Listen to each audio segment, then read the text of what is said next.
Hi everyone, I think we are live. So I'm just going to get the chat. Boom. Let me just rearrange my desktop a little tiny bit. And it's hello from me here in Nova Scotia. And welcome to week one of How to Live Like Socrates. So I think maybe slightly more than on the Stoic courses, I can get away with saying how excited I am about doing this. And I'm pretty excited about it. This is the first time we've run this course, the pilot version of the course. And I'm really looking forward to it, I really am. And I guess it's something I've been planning for a long time, and so here it is. And I'm glad to see so many people here today for the video. So if you haven't already, just say hi in the chat section, which also confirms that you can actually hear me and see me okay, which is always good to know. There were a couple of little glitches according to YouTube on the stream today. It looks fine to me, but let me know if at any point it drops out or anything. I think usually we're okay, we've not really had any problems like that in the past. So we will just do our little introductions then, and everybody's saying hi, that's good. You guys can all hear me okay? Cool.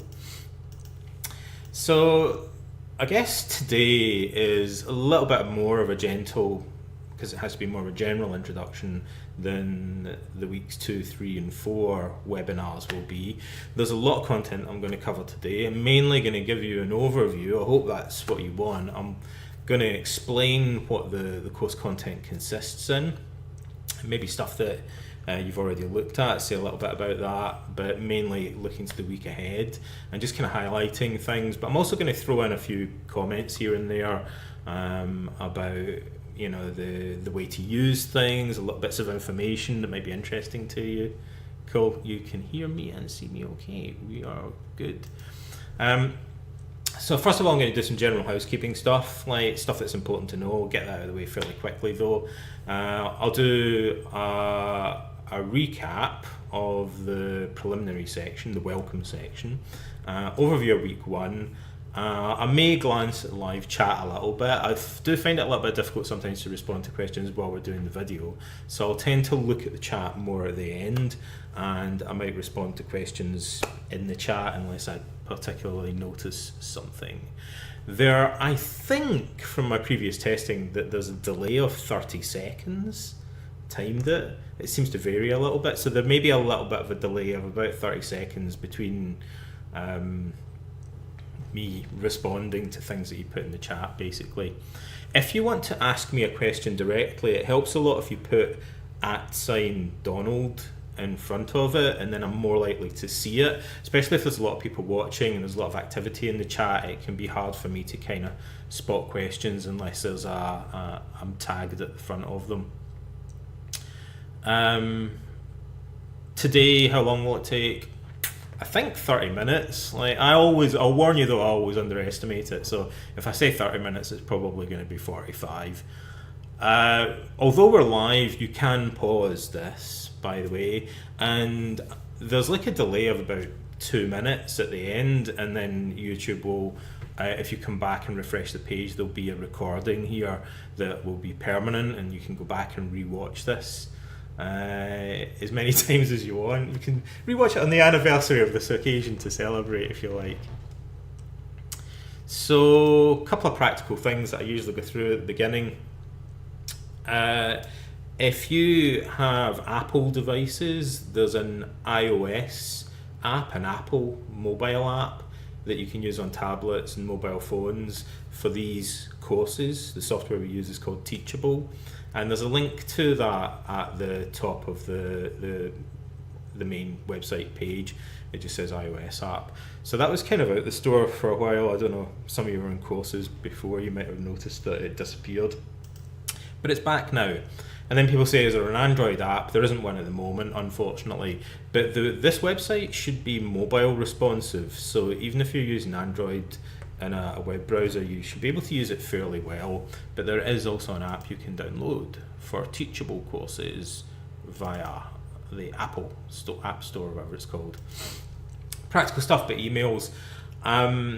If you add Donald at donaldrobertson.name to your contacts list and your safe sender list. You check your spam and stuff. That's helpful because I'll send out notifications every week, and then maybe also if potentially for other stuff. So sometimes people find they go in the spam folder. Check your spam in case that's happening, and adding the domain name or the email name that we use for the course to your safe sender list or your email whitelist or whatever you want to call it can be a way of getting around that, preventing that problem. There will be links to the webinars at the start of each week. Also, if you subscribe to this channel and click the little bell for notifications, that probably helps as well, just to act as a reminder. You can also go in advance following those links to the webinars on YouTube and set a reminder by clicking the set reminder button, so that can be useful. There is, for those of you who haven't already been there, there's a Facebook group, a closed one that's just for people that do these courses, and there's a link to that in the welcome section. So if you want to follow that link and join that group, sometimes there's discussions that just kind of like appear there and people get involved with them, and it's quite good because it's just people in the course, so it tends to be a much better quality of discussion, I find, compared to the other Facebook groups. There's like zero trolling or anything in that group because it's all people that have actually done the courses. A bunch of people have just subscribed. Wow, okay, I just got a little weird notification with a list of 5 people that subscribe to the channel. So just I'll make a general comment about the nature of the course. Anyone that's ever done any of my courses, I've been a trainer for like, I don't know, 20 years, probably more than that now. And so I have a particular style of training, which is to basically give people a lot of information. And so what I'll usually say is, with a course like this, it's my background is multidisciplinary. So I have degrees in philosophy, trained and practiced as a psychotherapist, a trained psychotherapist and supervised them. So I will bring stuff from the classics, from history, from philosophy, and from psychology and cognitive therapy into the course content. And what I'll tend to find is all students are different. So some of you just want to watch videos. Some of you really love doing the quizzes and other people can't be bothered. Some people really love doing the live webinars and other people just kind of like watch them later or whatever. And some people really love the history, they want to know about Socrates and his life. Other people can care less about that. Like, some people want all the practical sort of cognitive therapy stuff, other people not so much. And there are some people that will work through the course really slowly. That's absolutely fine, you can do it at your own pace if you want. Other people like go through it surprisingly fast. Some people will just sit and go through all the content in one day. And so everyone's different, in other words. I think it's useful to bear that in mind when you're doing the course. So if you're one of the people that wants to go through the course quickly, do it. By all means, you will find and no one's ever said that there's not enough content so far. It's usually like, wow, it's kind of overwhelming. So if you are one of the people that feels it's a little bit overwhelming, it is kind of meant to be done selectively. One thing I've tried to introduce to help that is I've got a bonus section for each week. And so the idea is that the stuff that I put in there is kind of more optional. In the webinars, I'll also explain which bits are more important as well. I would mainly, if you're struggling for time, watch the videos basically and do the webinars, and then the articles and stuff you can always come back to and read later. And I tend to find, also the practical exercises and the discussions are things that people potentially get a lot of benefit out of. The other thing I would say is do the quizzes, because they're designed to be kind of relatively easy. I think people find them a good balance. Most people get, I don't know, half the questions right, but it's doing the quizzes kind of acts as a good way of checking the knowledge that you've acquired from the lessons and making you think a little bit more deeply about stuff. It's a really good way of making sure that you get more out of the course, basically. So I would always encourage people, one of the most valuable things is doing the quiz. They usually have about a dozen questions in them each, one for each week. Blah, blah, blah. So let's get into the overview.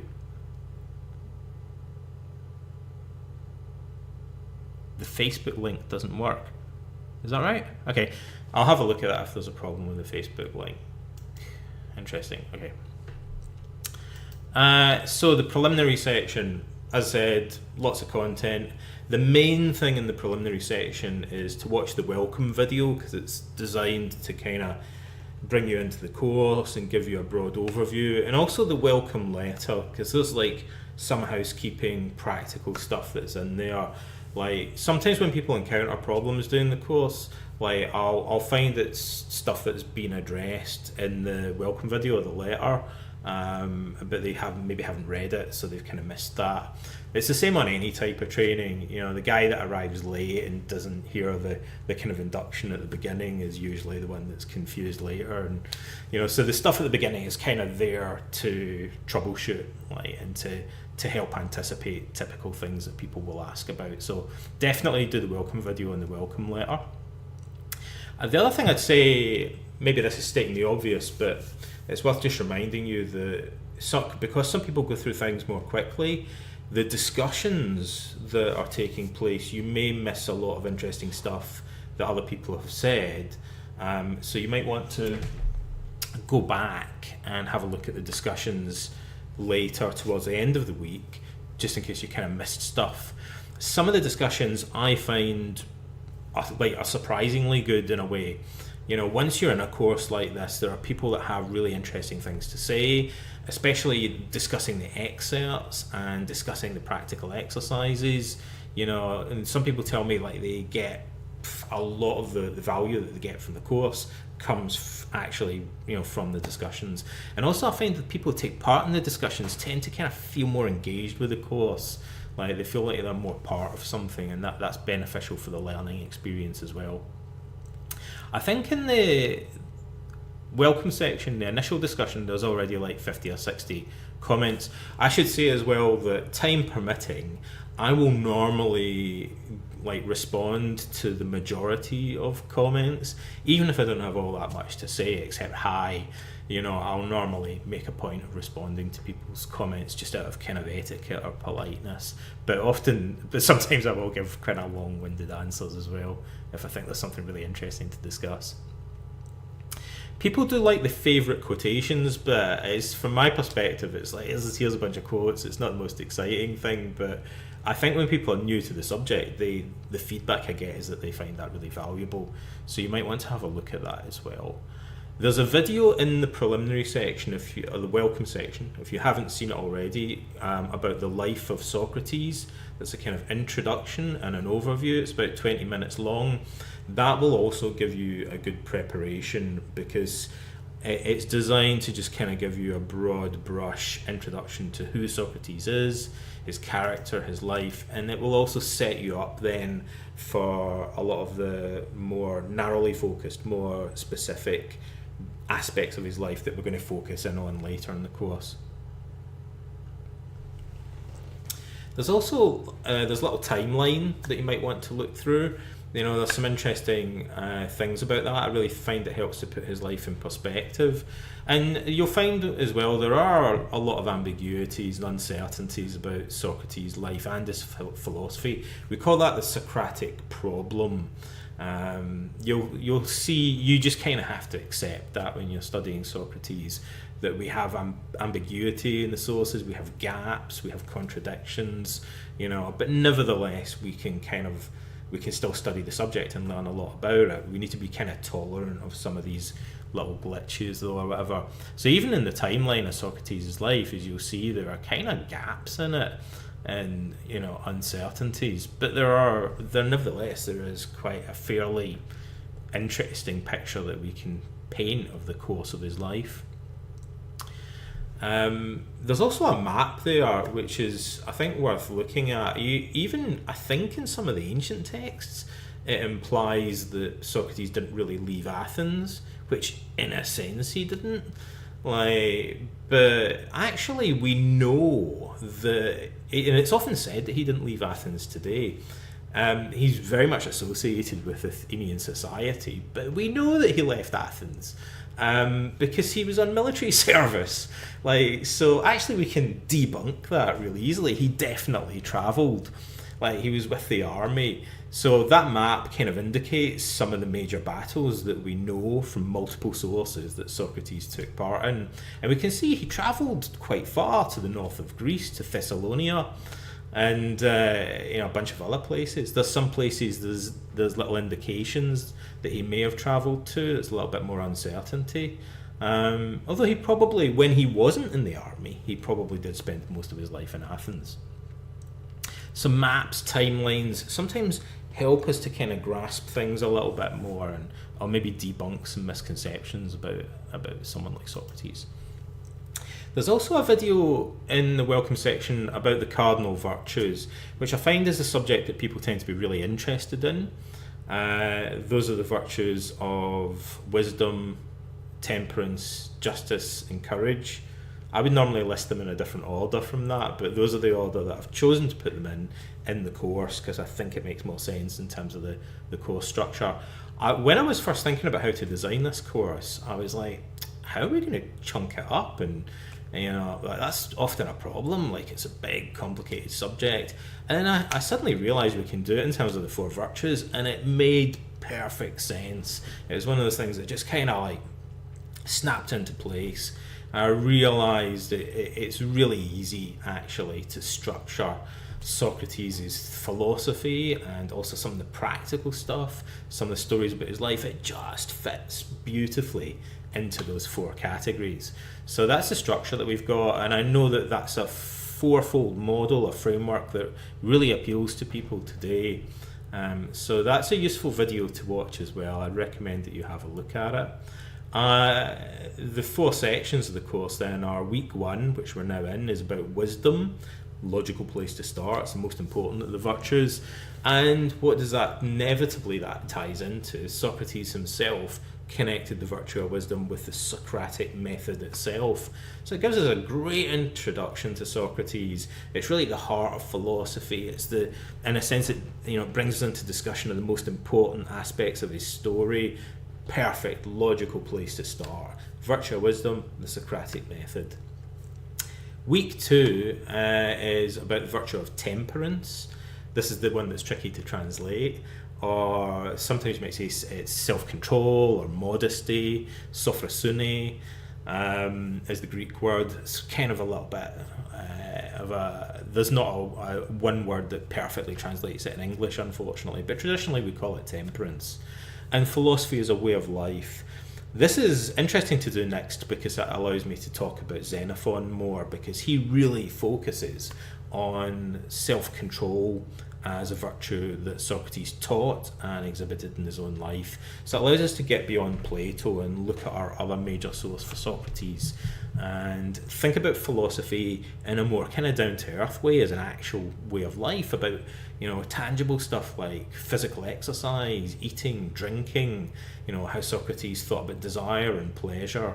So kind of having gone from the sort of heights of wisdom and the essence of philosophy, we're now kind of looking at more practical things, Socrates' lifestyle and daily routine. Then week 3 is about justice. Also slightly tricky to translate from Greek in some ways. It's a bit of a broader concept than what we think of as justice today, and really it's mainly about our relationships with other people and society as a whole. And what the topic that fits in nicely there is friendship. Socrates places a lot of emphasis on friendship.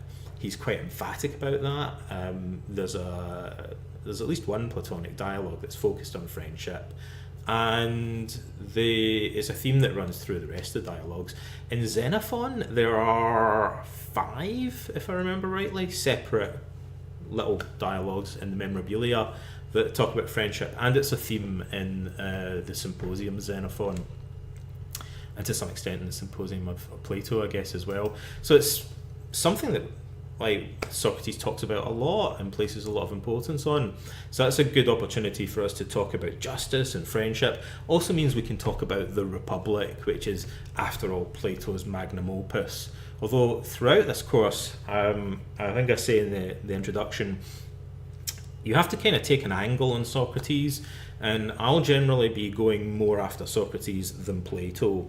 And so what that usually means is focusing more on the early Platonic dialogues and also our kind of wider spectrum of sources like Xenophon, Diogenes Laertius, and various other fragments that we have, bits and pieces that are available outside of Plato, and not so much kind of focusing on the later Platonic dialogues, which are generally believed to be using Socrates as a mouthpiece for Plato's own metaphysical and political ideas. The Republic, however, the first book of the Republic, is generally believed to be more authentically Socratic. It's very different from the other 9 books of this kind of mammoth dialogue.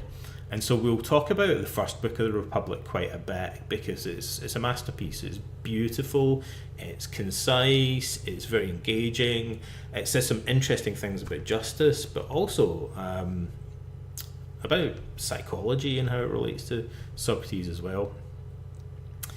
The final section, week 4, is about the virtue of courage, so the last of the 4 cardinal virtues. And we'll be talking about Socrates' execution.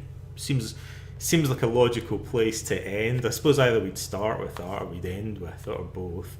But death comes at the end, but also it's part of a wider issue about coping with fear and anxiety, and that's kind of the aspect of cognitive therapy that I'm going to tie it in with, and the virtue of courage, endurance in general, and the important role that plays in Socrates' philosophy.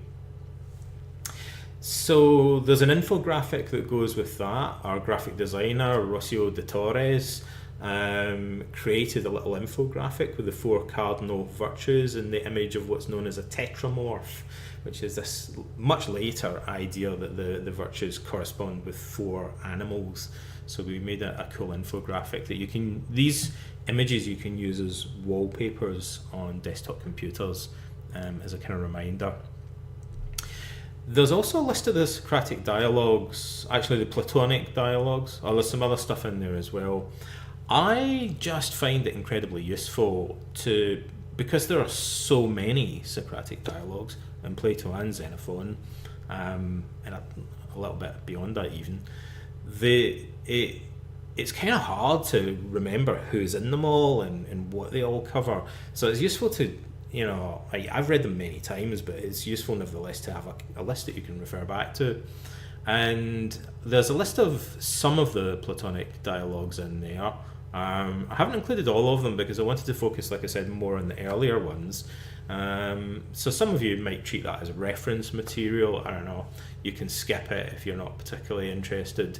But as reference material, I do find it incredibly useful. In one of the later sections, I've just added this. There's a breakdown of the topics and also the characters who are in each of Xenophon's dialogues in the Memorabilia. So there are I think about 50 of those. They're quite short dialogues, most of them, they vary, but I just did that the other day. And I find that really useful because I forget, there are actually several dialogues on military strategy in there or whatever. I didn't realise there were so many, there's 5 of them or whatever. And so it's kind of useful just to be able to glance back at that list sometimes. Links to the YouTube webinars, there's the welcome quiz. I don't think anyone's done it yet as far as I can see. Please do the quiz though in the welcome section if you haven't already. I assume when you're doing something like that, it's kind of good in a way if you don't get all the questions right, just because nevertheless it'll make you think more deeply about those questions and you're more likely to remember them. Generally, I've put stuff in the quizzes that I think is going to be useful for you to remember. Either some of it's about history, some of it's about philosophy. It tends to be a kind of 50-50 mix. And they're points which I think are kind of pegs that you'll be able to hang other information on. These are things I think if you remember them, you'll get more out of the rest of the course. So I definitely do the quizzes. Actively engaging with learning almost always means that you'll get more benefit from it. So rather than just watch the video, do something that requires a little bit more work on your part, you'll get more out of the course, you'll remember more about the course that way. There is a bonus section which I'm going to rave about as well. sometimes I write stuff just because I'm kind of really into it, and then I think, I don't know if this is absolutely essential to the course, but I'll put it in the bonus section. And for those of you who have the time and you want to read it, or if it just happens to be related to your personal interests, you might want to have a look at the stuff that's in there. So I did a webinar the other day that was about half an hour long, and I divided it into 4 sections. It's called Socrates, Stoicism and Cognitive Therapy. So I know many of you are interested in the intersection between those 3 subjects in particular. So I've included the YouTube link to that webinar, and it covers again each of the 4 virtues. And I just very briefly kind of skim the surface, but I try to pick out for each of the virtues, say a little bit of interesting stuff about what Socrates said about it, and say a little bit about how it might relate to psychology or cognitive therapy. So even though it's 20 minutes, half an hour long, to me it still feels like just a little taster. There's so much more. I'm just kind of introducing people, but in a sense it does provide quite a good overview of the structure of this course, I think. There's also a link to some videos that are available elsewhere online. I can't embed those actually within a course like this for kind of copyright reasons, as it were, but I can link out to them. I can go, it's over there on the internet, go and have a look at it. One of the things, if you're into this kind of stuff, is there's a TV movie, is that how you describe it, called Barefoot in Athens from the 1960s. So some people might be like, oh man, like a old history thing from the 60s and a crackly YouTube video. So the quality's not perfect, but it is, I loved it. It's not that often we get an opportunity to see portrayals of Socrates, and he's perfect. He's such an interesting, enigmatic character. He said such great dialogue. The Platonic dialogues are almost like plays, by the way, at least the ones that have kind of more character and more action going on in them, like the Symposium. And Barefoot in Athens, it's not 100% historically accurate. It's probably not even 70% historically accurate. But it's Peter Ustinov, if I remember rightly, does, I think, quite a charming portrayal of Socrates in it. And for many people, I think that will maybe bring the character a little bit more to life. And that matters when you're reading about Socrates, because he, as we'll see, everything is bound up with his life and personality, so trying to kind of get a handle on that is quite useful. There's also an article in there about how Socrates earned a living, because that's something, sometimes these things just catch my attention that people ask about. So there are quite a lot of references in the ancient sources to how much money Socrates had, and kind of hints as to how he might have supported himself.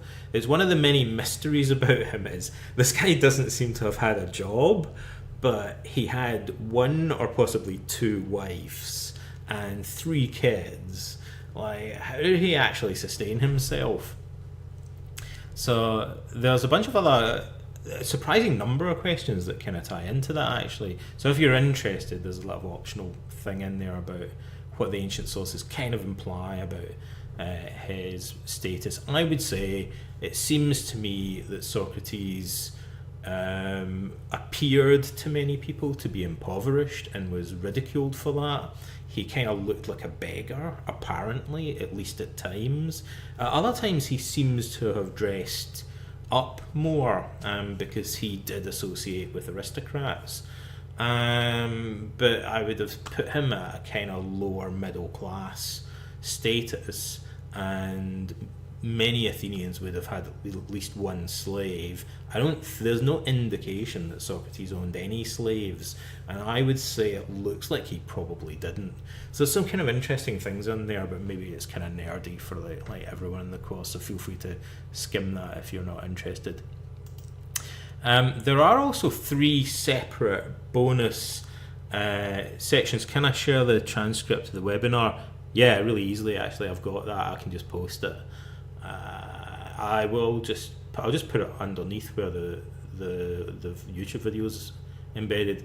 Like most of the videos I do script them usually because, not this obviously, because like I partly also really for kind of legal reasons we should have a transcript of every video for web accessibility compliance. So normally I try and have things scripted so that I can like then put the transcript up as well for everybody. And I find a lot of people tell me they either ignore the video and just read the transcript, or they'll watch or listen to the video and kind of read the transcript along with it. Sometimes you might find there's things I've added to the transcript at a later date that that weren't there when I recorded the video, and that's partly because I'm constantly adding stuff to the course. Probably this one in particular because it's such a vast subject. I'll come across some fragment somewhere and I'll think, oh, I should have mentioned that like back when we were talking about such and such. And so I'll just go and add it in. The bonus contents, there are like 3 what Teachable calls courses. Like, so the software will describe them as courses. One of them is an ebook called The Life and Opinions of Socrates, and you can download that as a PDF or an EPUB or Kindle Mobi format. It's an ebook which I had edited and redesigned, so it's the excerpts from Diogenes Laertius that relate to Socrates and his immediate followers. And it's a really good introduction, I find. If you're interested and you just want something to sit down and read, like Diogenes Laertius, it's kind of many centuries later, but he had access to books that we don't have access to, and so that's why he's still incredibly valuable as a source for the life and opinions about Socrates. And particularly if you're interested in learning about Socrates from his life, from the anecdotes about him, much in the way that we learn about Diogenes the Cynic. We don't have any writings from him, but there's lots of anecdotes about crazy stuff that he did and how his life kind of embodied philosophical ideas. Well, sometimes we get that with Socrates as well. Like we have these dialogues and stuff, but also sometimes there's just little anecdotes about things that he did or said that illustrate a philosophical point, much like with Diogenes. And so Diogenes Laertius has a bunch of those, not just in his chapter on Socrates, but also, if I remember rightly, to some extent in his chapter on Antisthenes, and in some of the other chapters as well that are included in that ebook. Rossio also designed a bunch of desktop wallpapers with quotes from Socrates and images of Socrates. So there's a course called the Socrates HD high definition wallpapers, so you can download those and use them on your desktop or share them online or whatever. And there's also a little mini course that I created, which I think some of you I'm sure have probably already seen or done, called the Crash Course in Socrates. And so if you want a really kind of quick introduction before you even do this course, like if you want to, you can go and have a look at that, and it just contains some really basic stuff like a simple reading list and a little 10-minute intro to who Socrates was and his life. I tried to make it as brief as I possibly could there. So how RET evolved into CBT. We've got some stuff about REBT. Someone's asking about that. I'm not sure I can say a lot about the history of RET and CBT, because that'll take us way beyond the subject of Socrates. But there is some stuff about REBT or RET in the course actually in week 1. Yeah, in week 1. So in week 1, which we have coming up, that was the welcome section. What do we have in the week 1 section? Well, there's a little intro page which is like useful to look at, and it has the link to the YouTube webinar, and then it goes straight into a video that's a bit longer. It's 24-minute long video about the story of the Socratic Method. And so I feel that really does bring us right into the middle of the subject. It centers around the story in Plato's Apology that Socrates tells about how he developed his philosophical method. It's the kind of origin story of Socrates, to put it in terms of modern movies or whatever. Socrates gives us his origin story. How did he end up becoming a philosopher? And it's this famous anecdote about the oracle at Delphi and the pronouncement that it made that no man was wiser than Socrates. Actually, in ancient sources, there's a couple of different versions of what the oracle said, but basically that no man is wiser than Socrates seems to have been what the pronouncement actually was. And then Socrates went around, and his reaction to that, weirdly, was to develop this method of questioning called the Socratic Method, or the elenchus. And so that video talks in a lot more detail about that. It goes beyond the apology and looks at some other sources as well to kind of paint a more rounded picture. Like Xenophon also wrote an apology. The apology is just the defense speech. That's just the term that we use for it, that Socrates delivered in court during his trial. So that's a great story. I think it's the obvious place to start. But then after that, some of you may be familiar with that. For many people, it's completely new. I know that. For those of you who are familiar with these kind of stories, like, you know, as you get further into the course, there's going to be more stuff that is like a lot more obscure, as it were. The next article is about Socratic irony and midwifery. I think when we're approaching Socrates, one of his characteristic features is a slippery subject of Socratic irony. And, you know, people for thousands of years have been wrestling with what it means. Even you can see people struggling, even his contemporaries, with this, how to take Socrates. You know, for many people who have never read the dialogues before, the first thing that strikes them is this kind of confusion as to, is this guy serious? Like, and I think the best way to take Socrates is that often he's half serious. People have interpreted his irony in very different ways, and so there's no definitive answer to this, but often I would say the safest option is to assume that he's semi-serious, like he's half serious. Clearly, on the one hand, weirdly, this is part of the weirdness of Socrates, the many paradoxes. Over and over again, he says that he speaks plainly and he's being completely honest. And then he says stuff that clearly isn't true. Like, so Gregory Vlastos, who's one of the leading scholars in this area, his take on it is, yeah, but he's not lying because he's kind of half serious. He doesn't expect people to be misled by the things that he's saying. And the Socrates irony, the famous example of it is that his claim that he lacks knowledge, which he kind of is sincere about, as we'll see. But although he's also obviously the smartest guy in the room, like, so there are the paradoxes on many levels here, and that's the first thing that's going to hit you if you're completely new to this. When you read Socrates, it's the ambiguity, the irony, the paradox of what he's often saying. And some people find that frustrating, other people find it very interesting. There are layers upon layers of, like, you know, peeling back the onion with Socrates, more than any other philosopher, really. He's such a kind of multifaceted character, and his character, maybe like someone like Nietzsche in a way, his character and life are so entwined with his philosophy. We're also talking there about this idea of Socratic midwifery. So Socrates, there's a whole story there about Socrates saying that his mother was a midwife, and in a number of respects he says that he's learned from his mother.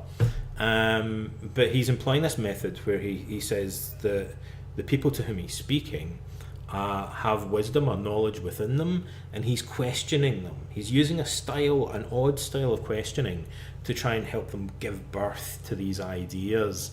And so there's an exploration there in more depth, drawing on multiple sources, trying to figure out what does he really mean by this metaphor.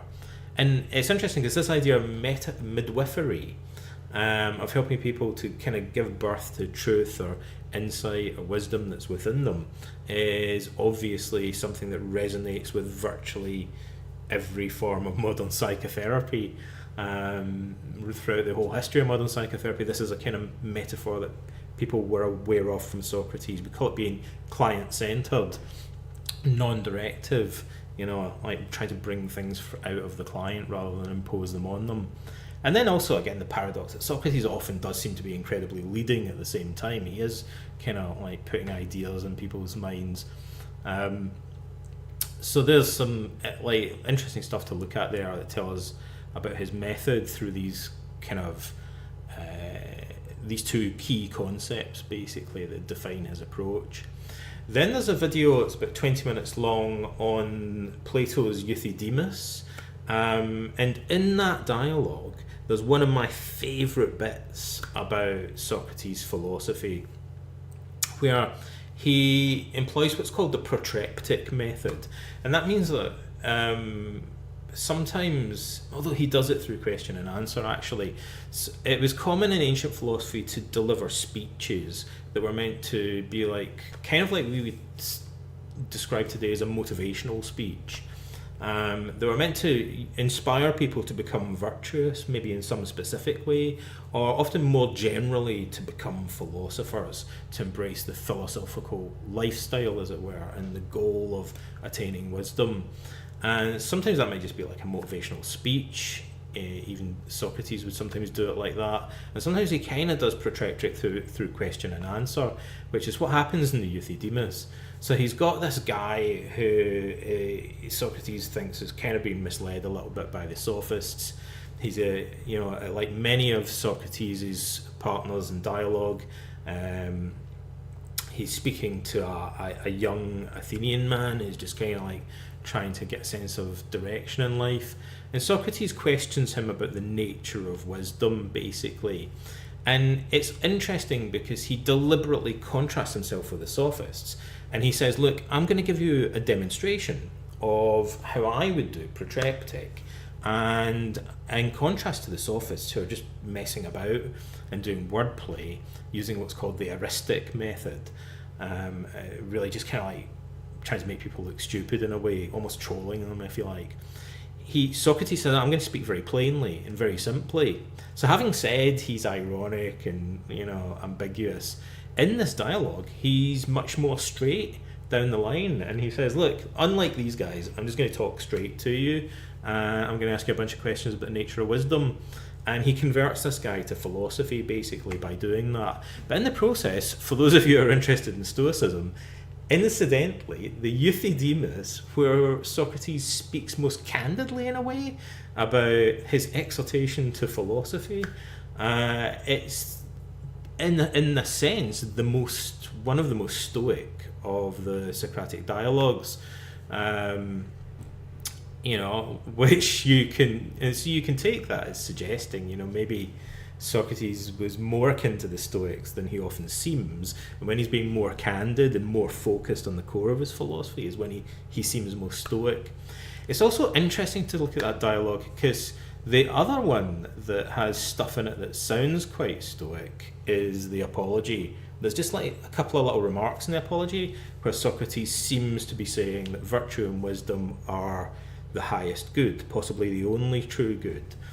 And having done this little kind of mini protreptic in the Apology, you can then compare that with what he does at greater length in the Euthydemus, where he's not only saying this, but he's actually putting forward philosophical arguments in an attempt to justify what would be the precursor of the Stoic position, which in a nutshell is the idea that wisdom, which Socrates sees as being intertwined with virtue in general, is the highest and possibly the only true good. But he provides a rationale for it there, as you'll see. So he first of all gets his partner in the dialogue to list a whole bunch of things that people assume are good in life. And what are the things that people need in order to have a good life, he says. And so they put together this list, and so it's a beautiful example of a Socratic dialogue, because he starts with these simple questions, and then kind of halfway through he turns the whole thing around by introducing questions that really puzzle the other person to whom he's speaking and kind of put things on a whole different level. So it's a great place to start. And then we've got this excerpt from the Apology which ties in beautifully with that. And so often I'll have a little excerpt, a passage, which I'll ask you to discuss with the other group members. That's the discussion passage there, the one from the Apology, and read that alongside watching the video about Euthydemus, because I think you'll find that they're quite complementary. Then there's an article on how Socrates used the Socratic method, and looking more not just in terms of this kind of broad perspective of irony and midwifery, the sort of overall feel or metaphors that we use to understand it, but the actual structure of the questions that he typically used. So kind of, I guess, moving from the level of strategy to tactics, as it were. So now we're kind of delving a little bit deeper. What questions did he actually ask people? And how does that compare also to the sort of questioning that we would use in cognitive therapy? Cognitive therapy uses an approach called Socratic questioning, which Aaron T. Beck, the founder of cognitive therapy, says he learned at university by reading Plato's Republic, which weirdly is possibly not the best illustration of the Socratic method of questioning, but that's where he got it from. And so by looking at the specific questions that he asks, that allows us to lead quite nicely into more discussion of the relationship with cognitive therapy. Cognitive therapy asks different questions, very different questions from Socrates, but there's a kind of relationship between them. So you can look at the Socratic method, and what I'd like you to take from that is that you can see, I think, how you could take the specific patterns of questioning that Socrates uses and apply them to your own life. The basic principle of the Socratic method is that Socrates views it as like cross-examining someone in court, which is ironic because he talks about the origin of it when he's in court, like on trial. During his trial, in his defense speech, he's defending the use of the method of cross-examination as a philosophical tool, which again is multi-layers of paradox going on there. But he's basically the simplest way to describe the questioning method is that he will normally ask someone to define what they mean by a virtue, something that's of fundamental importance in the development of character. So he'll say, what is wisdom, what is justice, what is courage, and he usually links it to something that's of practical importance in someone's life. So the easiest example of that is in the dialogue Laches by Plato. He's speaking to some Athenian men who want to train their sons in how to fight in armour, which some Athenians kind of frowned on a bit. And so they were kind of undecided whether this was something that was worth spending money on or not. And so Socrates says, well, why, what's the purpose of teaching them this thing? Really, what's the underlying goal here? And it turns out the underlying goal is to make them more courageous, to give them the virtue of courage as a result of acquiring this skill. So then Socrates says, well, to answer this, we need to define what courage actually is, right? Do we even know what we mean by that? So then the Socratic dialogues usually start with some kind of definition, and then Socrates will question that definition and expose flaws in it. So it's inherently a destructive method. He'll tend to point out contradictions which lead people to abandon the statements they've originally made, and he describes it as a therapy. He uses the word therapeia to describe it, and he describes himself as like a physician, a doctor. And he says what he's trying to cure people of is a kind of conceit or arrogance which consists in believing stuff that they don't actually know to be true. Interesting, right? So it's a kind of therapy. The Socratic method cannot prove that a statement is correct, but it can prove that it's false, or rather it can prove that the cluster of beliefs associated with it combined must be false because they're contradictory. So if a set of beliefs are contradictory, they can't actually be true. And what Socrates does is try and expose these contradictions by questioning people. Sometimes describes the questioning and answer method, or the elenchus or cross-examination method, like trying to question a witness in court and expose contradictions in their testimony. So people are testifying about the nature of virtue. He's trying to check out if there are problems with that. There's so much more that we could say about that, but hopefully you get the gist of it from that. And by looking at these questions, he will usually, for example, ask whether you can think of exceptions to the definition, or then whether maybe it's too narrow or whether it's too broad, and then the definition will be repeatedly refined. And often these dialogues end up inconclusively.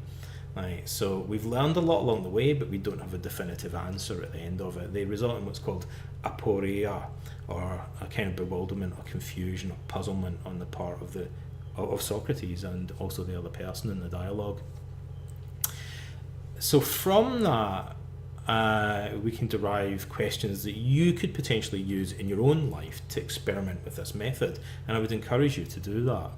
And you'll see that that leads on into then some of the other exercises and lessons that follow. So the next one is, which I'm probably going to turn into a video shortly, perhaps today. I might be uploading a new video today for week 1.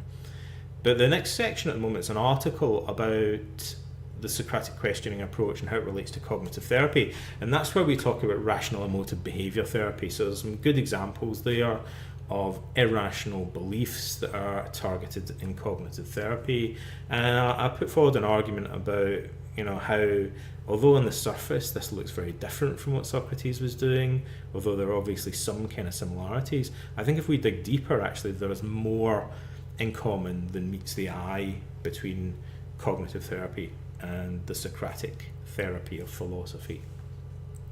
So when you read that, especially if you're not familiar with RET or REBT, I think you're going to get a lot of benefit from experimenting with some of those questions as well, and learning about some of those irrational beliefs as well. People generally find it very interesting. Then there's another weird exercise that I'm going to ask you to do, which I find startling, because my area of interest is the existence of psychological techniques in the ancient sources and the parallels that we can draw between the practical techniques in ancient philosophy and similar techniques in modern self-improvement psychology and psychotherapy. And generally they're kind of like visualization techniques, or maybe verbal techniques, and there's a whole bunch of them. Like, that was the main subject of the first book that I wrote on Stoicism, The Philosophy of CBT it's called. And there's one that jumps out in Xenophon. It's very odd, because Xenophon gets one of his young students to draw 2 columns. One's headed justice and the other's headed injustice. And then he gets them to brainstorm examples of justice and list them under the column headed justice. And then he goes through each one and says, can you think of situations in which this example should actually be moved into the other column? So it is very recognisable as a form of the Socratic method, but he's doing it with the diagram. He's getting them to fill a form out, which I can't really think of any other examples of that in the classical literature. It jumps out as looking so much like something that we would potentially do in cognitive therapy, where we're always filling out these forms with clients or getting them to do them on flip charts.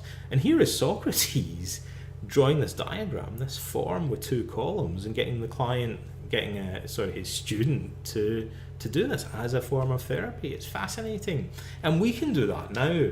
So it gives us a more formal way of approaching Socratic questioning, maybe one that's a little bit more suited actually for use as self-help or self-analysis, which is probably how you're going to end up using this method.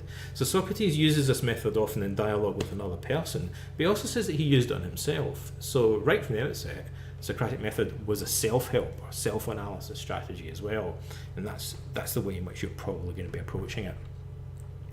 So the 2-column exercise, I think, is something that you can try. It's fairly easy to explain. Again, you normally come up with a definition, and then you're kind of thinking of exceptions to that and then refining your definition. So this is just a slightly more systematic way of doing it. I don't think it's going to necessarily suit everybody. I think maybe half the people will look at that and go, it's kind of interesting. And then half the people might look at it and go, that makes a lot more sense to me. So again, bear in mind, everyone's different. Some people, I think that's going to grab them as a more natural way of approaching things, whereas other people might kind of be more drawn to some of the other descriptions of the Socratic method. Then there's another article which kind of takes a very different approach. And this wasn't really a priority for me, but in ancient literature there's a sort of gender bias and there's sexism, and virtually all of Socrates' students, they're predominantly young young men, and his circle of friends are like basically, you know, like exclusively men. But he does mention several prominent women, which is kind of unusual in a sense for a thinker of that period. And he says very enigmatic things about them. There are three women in particular that he mentions as and very much also kind of talks about himself, portrays himself as having learned from them. And one in particular, in Plato's Symposium, is this mysterious figure called Diotima, who he doesn't say that she was a priestess, but most people assume he seems to be implying that she was some kind of priestess, perhaps of one of the mystery religions. And Socrates essentially says that he learned the art of love from her, and he also even implies that he learned she was one of the sources from whom he learned the Socratic Method, weirdly. So he puts a lot of importance on this woman who is unknown from any other source, and portrays himself as her student. So I think it's useful to kind of mention some of these women. Actually, it helps to kind of redress the gender bias a little bit, and it's also a very, very interesting story, and it also brings a very different perspective in, because here Socrates is saying, look, basically philosophy, it consists in this kind of technical thing like cognitive therapy where we ask structured questions and whatnot, but now here in the Symposium he's saying philosophy is love, and it's the art of love. But the way he describes it ties in an interesting way with his other descriptions of philosophy, and it sets the stage for a lot of the other dialogues. You'll notice one of the odd things about Socrates is what's sometimes called the kind of erotic dimension of his philosophy. It's a lot of it's about sexuality, it's about love, it's about beauty, and that's so entwined with everything else that he's doing, right down to the core of the philosophical method itself, particularly in the Symposium. Now, the Symposium is a later dialogue, so it's probably got a lot of Plato in it, and this part in particular I kind of cut off partway through because it gets pretty quickly into the theory of forms, which there's a general consensus that Plato's theory of forms is not something that Socrates believed or would have heard of. Apart from everything else, we actually have direct testimony from Aristotle, who says that Socrates didn't teach the theory of forms. And that's kind of where that discussion heads. But the first part of it sounds more like the sort of stuff that Socrates says elsewhere, and he portrays philosophy in an odd, paradoxical way as related to love itself. And of course the word philosophy in Greek literally means love of wisdom. Socrates, here it's implied, took that very literally as a description of what he was doing, and certainly later philosophers did as well. And sometimes we kind of lose sight of how literally they took the meaning of that word. Then there's an exercise that comes from modern therapy called values clarification, and I'm going to encourage you to do that, to reflect on the concept of what your own personal core values are. I could talk all day about that as well. I'm going to try and just kind of like make a few brief points about it. Values clarification is very prominent in therapy now because it's been found useful as a way of treating a number of diagnosable mental health problems, particularly clinical depression. However, although it's currently trendy, it actually originated way back in the 1970s, where it was faddish, trendy for a while as well, and then it kind of was forgotten about, and then it's gone through a sort of resurgence again more recently. And values clarification is about asking yourself a bunch of different questions to shed more light on what your own core values are. Now, what's meant by a value here, funnily enough, gets defined in an idiosyncratic way as meaning what psychologists sometimes call an intrinsic value. So it's referring to a quality of your own character or a quality of your own actions, rather than the value of external stuff like goals that you might achieve outwardly or possessions that you might acquire. So wealth wouldn't be a value, but generosity would be a value. It's a character trait. Now the funny thing is, that's kind of clunky terminology. It's the terminology we use today. It's a little bit contrived. That's what everybody called a virtue in the past. Right. So really, values clarification is actually virtues clarification as it's used today. And it's useful to know that. We have this methodology, and it was always conceived as kind of loosely related to the Socratic method anyway. But there's a bunch of questions that therapists might use today that are a little bit different from the ones that Socrates would ask. So this exercise gives you a whole bunch of those. And again, just from my experience as a trainer, I just know whether or not I'm kind of nerdily interested in something. I know from years of training that people like values clarification questions. They go, oh, that's an interesting question to ask myself. So, and just having a bullet point list of them, here's a bunch of questions, just think about the answers to them all. Here's some perspective, some ways of looking at your values. So I'd like you to have a go at doing that, and also post your comments underneath. And I'd like you to respond to other people's comments constructively, try and encourage and help the other students. So I'll remind you of that each week, like insofar as possible, try and encourage a collaborative atmosphere, like in the discussion forums. Help other students, encourage them, comment on the things that they've said, and then more people will interact, and you yourself will gain more benefit from other people interacting with your own comments. So that is most of the content. We've gone on for like an hour. I guess we should wrap up now.